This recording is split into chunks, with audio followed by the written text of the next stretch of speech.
Hi and welcome back to my channel, or welcome to my channel if you are new here. Today we're gonna look at the hardest to use support hero, Oracle. Let's get started!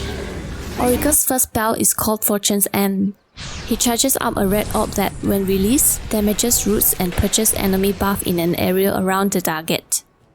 If the target is an ally, it will root and damage surrounding enemies as well as purge the buff. You can channel Fortune's End for up to 2.5 seconds, which will match the root duration. The longer you channel, the longer the root. Oracle's second spell is called Fate's Edict. He disarms any unit while also granting them 100% magic resistance. You can use Fortune's End to preemptively end the effect of Fate's Edict. This spell can be crucial in protecting allies from magical damage or to prevent an enemy from dealing damage with an auto attacks. Oracle's third spell is called Purifying Flames. He sets a target ablaze, friend or foe, for heavy magical damage. The flames will also apply a healing buff that over time will exceed the initial damage dealt. You can negate the initial damage of Purifying Flames by using the spell on a target that is affected by Fate's Edict. Since they will be invulnerable to Purifying Flames magical damage, this way you can take full advantage of the healing buff on an ally without damaging them. Since the healing from this spell is applied over time, you can use the spell on low HP enemies to burst them before they can receive the heal. If you anticipate that they will survive the initial damage of Purifying Flames, you can cast the Fortune's Ends, and while it's traveling to your targets, use Purifying Flames. This will allow you to deal damage to the enemy without healing them. You cannot kill or deny your allies with this spell unless they are under the effects of AA blasts. Oracle's ultimate is called False Promise.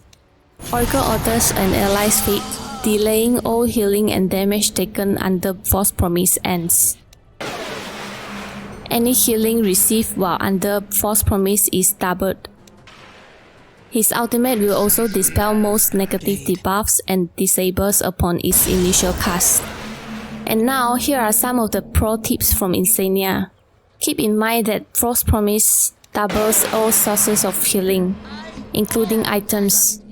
As such, having healing stuff at your disposal and using them on your ulti target is a great way to offset damage and save your allies. If you cast False Promise on an ally and salve them immediately afterwards, your ulti prevents the enemy from being able to cancel their blink dagger, and the salve keeps them alive so he can get out safely. Take advantage of the AoE Fortune's End.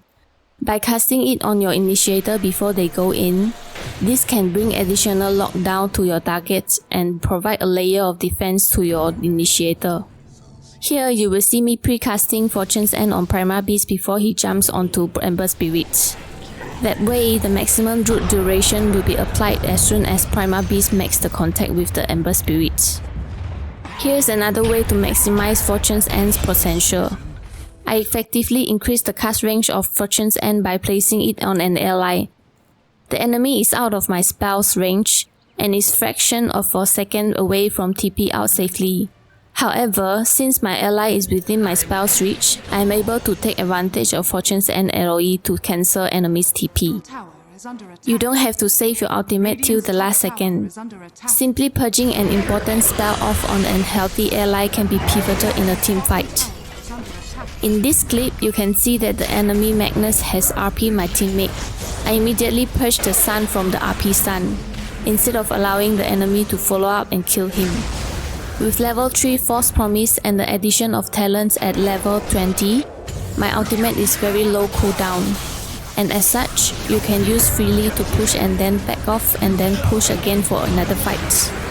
That's all for the tips, guys. Do let me know in the comments if you need more of Oracle's tips or highlights.